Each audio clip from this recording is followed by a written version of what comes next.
ತ್ರೈಲೋಕ್ಯ ಸಂಪದಾಲಯಕ್ಕೆ ಸಮುಲ್ಲೇಖನವಿದ್ದರೆ ಸಚ್ಚಿದಾನಂದ ರೂಪಾಯ ಶಿವಾಯ ಪರಬ್ರಹ್ಮಣೇ ನಮಃ. ಪ್ರಾತಸ್ಮರಣೀಯರು ಪರಮಾರಾಧ್ಯ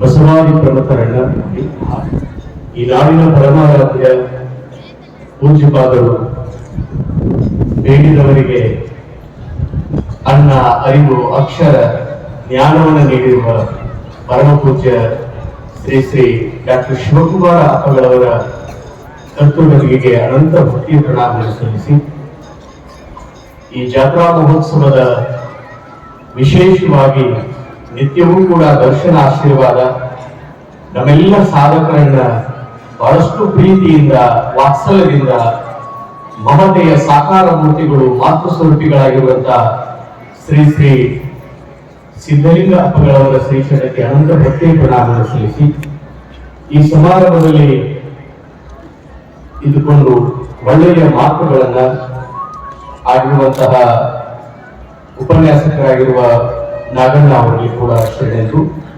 ಪ್ರಶಸ್ತಿಯನ್ನ ಸ್ವೀಕಾರ ಮಾಡಿರುವಂತಹ ಶಶಿಧರ ಮೂರ್ತಿ ಅವರಿಗೆ ಕೂಡ ಶರಣೆಂದು, ಹಾಗೇನೆ ವೇದಿಕೆ ಮೇಲೆ ಆಸೀನರಾಗಿರುವ ನಮ್ಮವರೇ ಆಗಿರುವಂತಹ ಮಲ್ಲಿನಾಥ್ ಕೋಲ್ಕುಂದಿ ಅವರಿಗೆ ಕೂಡ ಶರಣೆಂದು, ಇನ್ನುಳಿದ ಎಲ್ಲ ಪೂಜ್ಯರಲ್ಲಿ ಪ್ರಣಾಮವನ್ನು ಸಲ್ಲಿಸಿ ಎಲ್ಲ ವಿದ್ಯಾರ್ಥಿ ಬಂಧುಗಳೇ, ಎಲ್ಲ ತಾಯಿಯರೇ, ಮುದ್ದು ಮಕ್ಕಳೇ, ನಿಮಗೆಲ್ಲ ಅನಂತ ಶರಣಾರ್ಥಿ.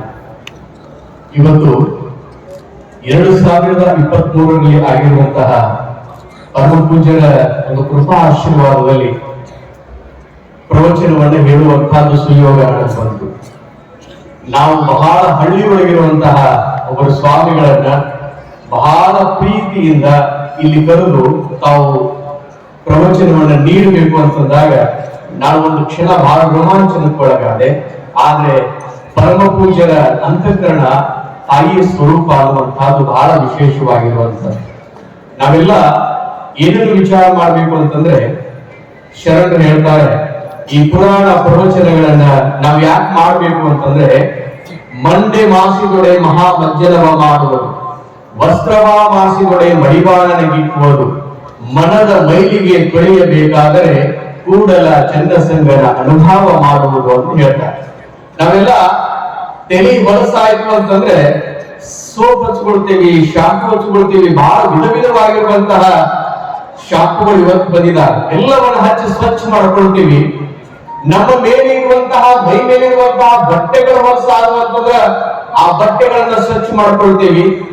ನಮ್ಮ ಒಳಗಿರುವಂತಹ ಮನಸ್ಸನ್ನ, ಮಲಿನವಾಗಿರುವಂತಹ ಮನಸ್ಸನ್ನ ಯಾವ ರೀತಿಯಾಗಿ ಪಡ್ಕೊಳ್ಬೇಕು ಅಂತಂದ್ರ ಸಿದ್ಧಲಿಂಗನ ಜಾತ್ರಾ ಮಹೋತ್ಸವದಾಗ ಪಾಲ್ಗೊಳ್ಬೇಕು, 2 ಮಾತುಗಳನ್ನ ಕೇಳಬೇಕು, ಬದಲಾವಣೆ ಆಗ್ಬೇಕು, ನಮ್ಮ ಮನಸ್ಸನ್ನ ಸ್ವಚ್ಛ ಮಾಡ್ಕೊಳ್ಳೋದಕ್ಕ ಇದು ಜಾತ್ರಾ ಮಹೋತ್ಸವದ ಮೂಲ ಉದ್ದೇಶ, ಸಿದ್ಧಲಿಂಗ ಮಠದ ಉದ್ದೇಶ ಅನ್ನುವಂಥದ್ದು ನಾವು ತಿಳ್ಕೊಳ್ಬೇಕು.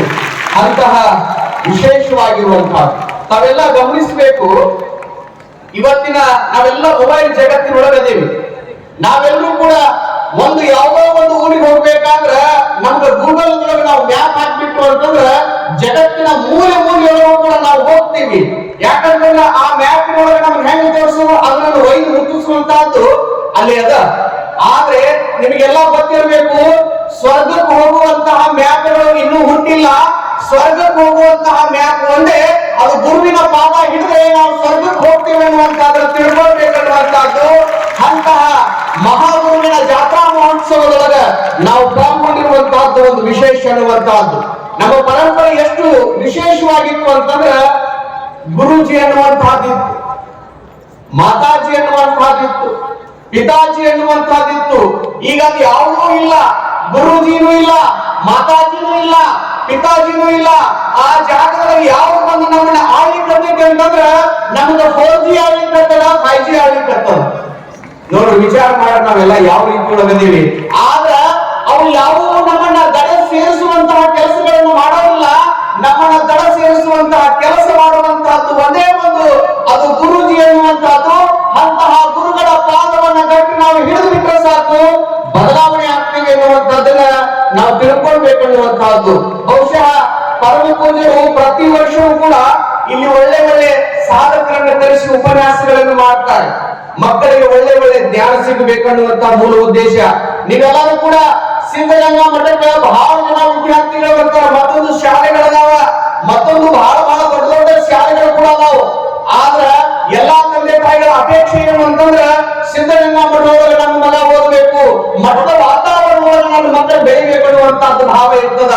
ಮಠಕ್ಕೂ ಮತ್ತು ಶಾಲೆಗಿರುವಂತಹ ವ್ಯತ್ಯಾಸ ಏನು ಹೇಳ್ತದೆ ಅಂತಂದ್ರ ಆ ಹೊರಗಿನ ಶಾಲೆಗಳು ನಿಮಗ ಎ ಫಾರ್ ಆಪಲ್ ಅಂತ ಹೇಳ್ತದಲ್ಲ, A for B for C for D for God ಅಂತ ಹೇಳ್ಬೋದು. ನಮ್ಗೆ ಗಾಢ ಮಾಡ್ಲಿಕ್ಕೆ ಆದ್ರೆ ನಾವು ತಿಳ್ಕೊಳ್ಬೇಕು ನಮ್ಮ ಮಠ ಇವತ್ತು ಏನ್ ಕಲಿಸ್ತದೆ ಅಂತಂದ್ರ ಎ ಫಾರ್ ಅಲ್ಲಮ ಅಂತ ಕಲಿಸ್ತದ, ಬಿ ಫಾರ್ ಬಸವಣ್ಣ ಅಂತ ಕಲಿಸ್ತದ, ಸಿ ಫಾರ್ ಚೆನ್ನ ಬಸವಣ್ಣ, ಡಿ ಫಾರ್ ದಾನ ಮಾಡುವಂತಹ ಸಂಸ್ಕಾರವನ್ನು ಕೊಡುವಂತಹ ಮಠ ನಮ್ಮದು ಅನ್ನುವಂತಹದ್ದು. ಅಂತಹ ಮಹಾಮಠದೊಳಗ ನಾವೆಲ್ಲರೂ ಕೂಡ ಬಹಳ ಶ್ರದ್ಧೆ ಭಕ್ತಿಯಿಂದ ಕಲಿಯಲಿಕ್ಕೀವಿ. ಈ ಜೀವನ ಯಾವಾಗ ಹೋಗ್ತದೋ ಗೊತ್ತಿಲ್ಲ. ಅಸ್ಥಿರಂ ಜೀವಿತಂ ಲೋಕೆ ಅಸ್ಥಿರಂ ಧನ ಯೌವನಂ ಅಸ್ಥಿರಂ ಪುತ್ರದ ಆರಾಧ್ಯ ಧರ್ಮ ಕೀರ್ತಿ ಭಯಂ ಸ್ಥಿರಂ ಅಂತ ಹೇಳ್ತಾರೆ. ನೀ ಏನ್ ಬೇಕಾದ್ ಮಾಡು, ಆದ್ರೆ ಎಲ್ಲವೂ ಕೂಡ ಶಾಶ್ವತ ಅನ್ನುವಂತಹದ್ದು ಯಾವುದೂ ಇಲ್ಲ. ನಾನು ಮಾಡಿರುವಂತಹ ಧರ್ಮದ ಕೆಲಸ ನನ್ನನ್ನು ಕಾಪಾಡುತ್ತದೆ, ನಾನು ಮಾಡಿರುವಂತಹ ಗುರುವಿನ ಸೇವೆ ನನ್ನನ್ನು ಕಾಪಾಡುತ್ತದೆ. ಆಗಲೇ ಮಾತನಾಡುವಂತಹ ಇವತ್ತು ಏನು ಪ್ರಶಸ್ತಿಯನ್ನು ಸ್ವೀಕಾರ ಮಾಡಿರುವಂತಹ ಶರಣರು ಭಾವುಕರಾಗ್ಬಿಟ್ರು. ಯಾಕಂತಂದ್ರ ಪರಮ ಪೂಜೆರು ಮಾಡುವಂತಹ ಈ ಕಾಯಕ ಏನೈತಲ್ಲ ಇದು ನಿಸ್ವಾರ್ಥದ ಕಾಯಕ. ಈ ಕಾಯಕಕ್ಕೆ ನಾವು ಏನು ಕೊಟ್ಟರು ಕಡಿಮೆ, ಅದು ಸಮಾಜಕ್ಕೆ ಮುಟ್ಟುವಂತಹ ಕೆಲಸ ನಾವು ಮಾಡ್ಬೇಕು, ಧರ್ಮದ ಕೆಲಸ ಮಾಡ್ಬೇಕು ಅನ್ನುವಂತಹದ್ದು ಭಾವ ಅವ್ರು ಅನ್ನುವಂತಹದ್ದು. ಯಾವಾಗ ನಮ್ಮ ಶರೀರ ಹೋಗ್ತದ ಗೊತ್ತಿಲ್ಲ. ಒಂದು ಉದಾಹರಣೆಯನ್ನು ಹೇಳಿ ಮುಗಿಸ್ಲಿಕ್ಕೆ ಇಚ್ಛಾ ಪಡ್ತೀನಿ. ಯಾಕಂತಂದ್ರ ಸಿದ್ಧಗಂಗಾ ಮಠ ಅಂತಂದ್ರ ಸಮಯಕ್ಕೆ ಬಹಳ ಮಹತ್ವವನ್ನು ಕೊಡುವಂತಹದ್ದು. ಬಹಳ ಏನಾದ್ರೂ ರೈಲ್ವೆ ಲೇಟ್ ಆಗ್ಬೋದು, ಮತ್ತೊಂದು ಲೇಟ್ ಆಗ್ಬೋದು, ಆದ್ರೆ ಸಿದ್ಧಗಂಗಾ ಮಠದೊಳಗ ಸಮಯ ಅಂದ್ರೆ ಅದು ಪಕ್ಕಾ ಸಮಯ, ಅದು ಸಿದ್ಧಗಂಗಾ ಮಠದ ಸಮಯ ಅನ್ನುವಂಥದ್ದನ್ನು ಕೂಡ ನಾವು ಪಾಲನೆ ಮಾಡ್ಬೇಕು ಅನ್ನುವಂಥದ್ದು. ಒಂದು ಸಾಹುಕಾರ ಬಹಳ ಅದ್ಭುತವಾಗಿರುವಂತಹ ದೊಡ್ಡ ಮನೆಯನ್ನು ಕಟ್ಟಿದ್ದ. ಎಷ್ಟು ದೊಡ್ಡ ಮನೆ ಕಟ್ಟಿದ್ದ ಅಂದ್ರೆ ಸುಮಾರು 5 ಕೋಟಿ ರೂಪಾಯಿ ಮನೆಗಳನ್ನು ಕಟ್ಟಿದ್ದ. ಎಲ್ಲಾ ನೋಡಿದ ಇನ್ನೇನು ವಾರ ದಿವಸದೊಳಗ ಆ ಗೃಹ ಪ್ರವೇಶವನ್ನ ಮಾಡಬೇಕು ಅಂತ ಅನ್ಕೊಂಡ ನಂತರ ಮನೆಗೆ ಹಳಿ ಮನೆ ಬರ್ಲಿಕ್ಕೆ ಬರುವಂತಹ ಸನ್ನಿವೇಶದೊಳಗ ಮಾರುವೇಷದೊಳಗ ಯಮ ಬಂದಿದ್ದ.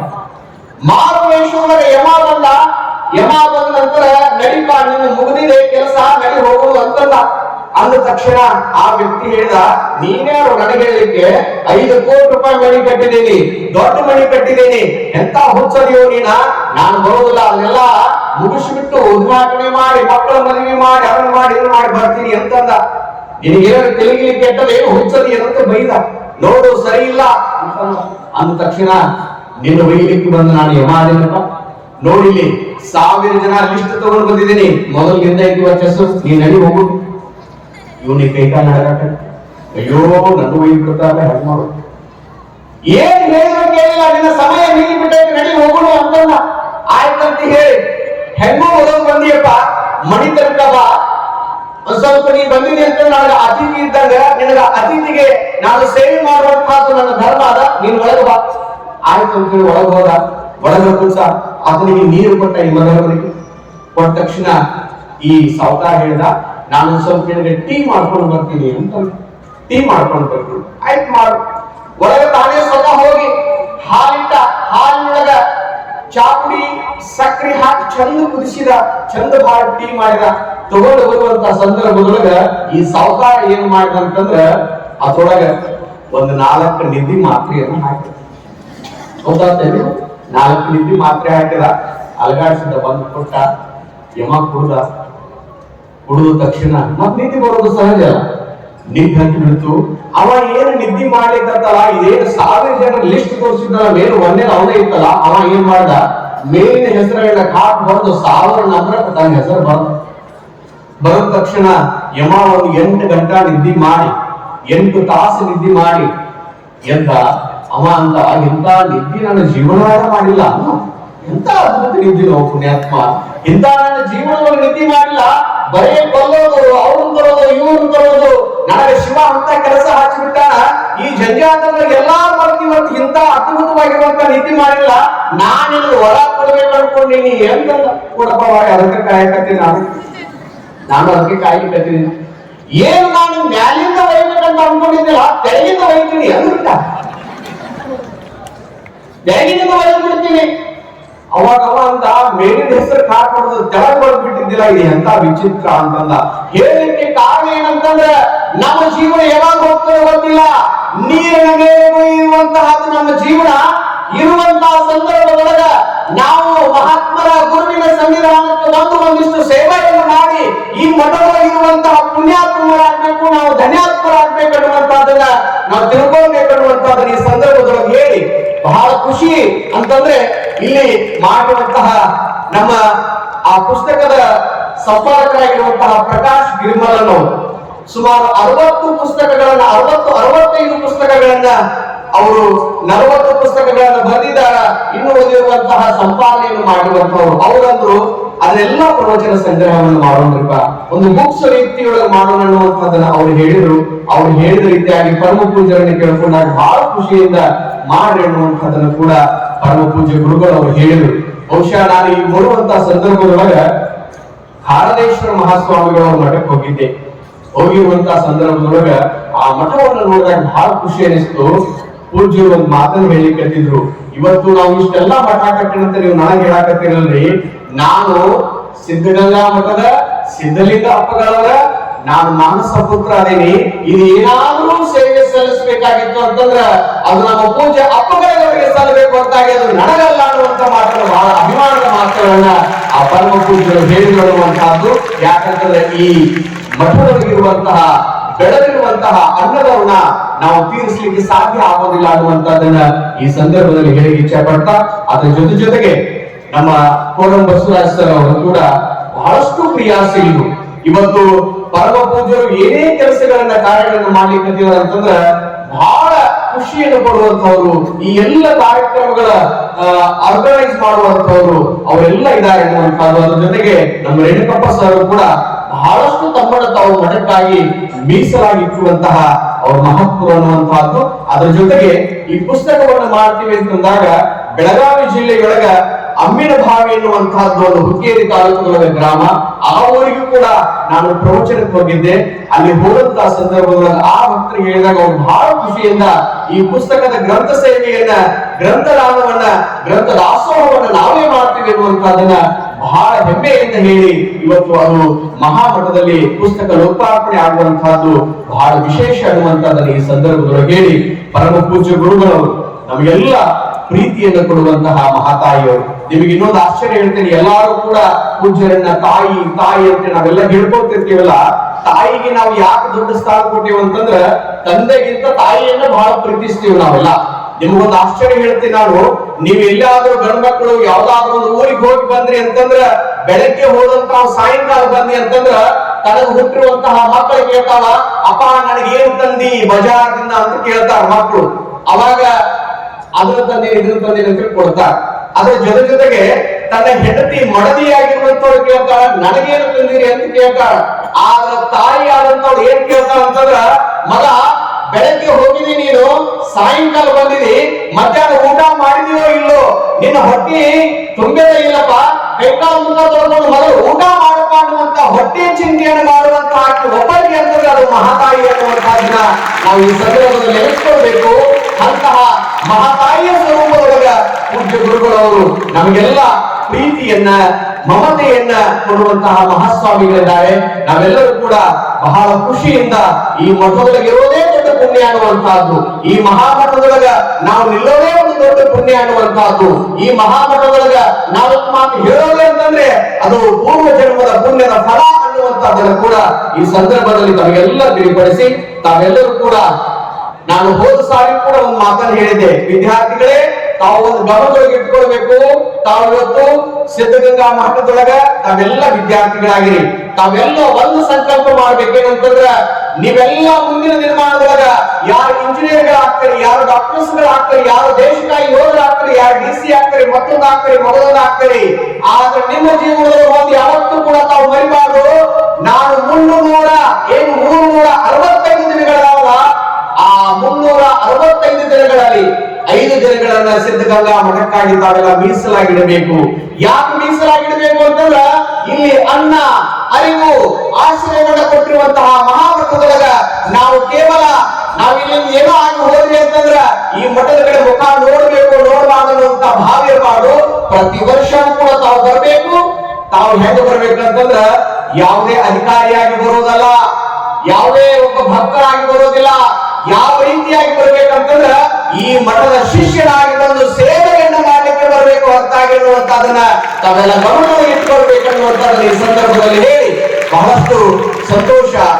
ಇಂತಹ ಸಂತೋಷಕ್ಕೆ ಮಾತೃ ಸ್ವರೂಪಿಗಳು ಅಂತಹ ಪರಮ ಪೂಜ್ಯರ ಕೃಪಾಶೀರ್ವಾದ ಸದಾಕಾಲ ನನ್ನ ಮೇಲೆ ನಿಮ್ಮೆಲ್ಲರ ಮೇಲೆ ಇರಲಿ ಅನ್ನುವಂತಹ ಮಾತುಗಳನ್ನು ಹೇಳ್ತಾ, ನಮ್ಮ ಮಾತೋಶ್ರೀ ಅವರು ಕೂಡ ಪ್ರತಿ ವರ್ಷವೂ ಕೂಡ ಬಹಳ ಅಚ್ಚುಕಟ್ಟಾಗಿ ಬಹಳಷ್ಟು ಒಳ್ಳೆಯ ನಿರೂಪಣೆಯನ್ನ ಕೂಡ ಅವರು ಮಾಡ್ಕೊಂಡು ಬಂದಿದ್ದಾರೆ. ಬಹುಶಃ ಅಂತಹ ಮಹಾತಾಯಿಯೂ ಕೂಡ ಶಿವಕುಮಾರ ಶಿವಯೋಗಿಗಳ ಆಶೀರ್ವಾದ, ಹಾಗೆ ನಮ್ಮ ಕೋರಂ ಬಸವರಾಜ್ ಸರ್ ಅವರಿಗೆ, ನಮ್ಮ ರೇಣುಕಪ್ಪ ಸರ್ ಅವರಿಗೆ ಎಲ್ಲರಿಗೂ ಕೂಡ ಪರಮ ಪೂಜ್ಯರ ಕೃಪಾ ಆಶೀರ್ವಾದ ಸದಾಕಾಲ ಇರಲಿ ಅಂತ ಹಾರೈಸಿ ನನ್ನ 4 ಮಾತುಗಳನ್ನ ಪರಮ ಪೂಜ್ಯರ ಪಾದಕ್ಕೆ ಅರ್ಪಣೆಯನ್ನು ಮಾಡಿ ನನ್ನ 4 ಮಾತನ್ನು ಮುಗಿಸುತ್ತೇನೆ. ಶಿವಂ ಪ್ರಿಯ.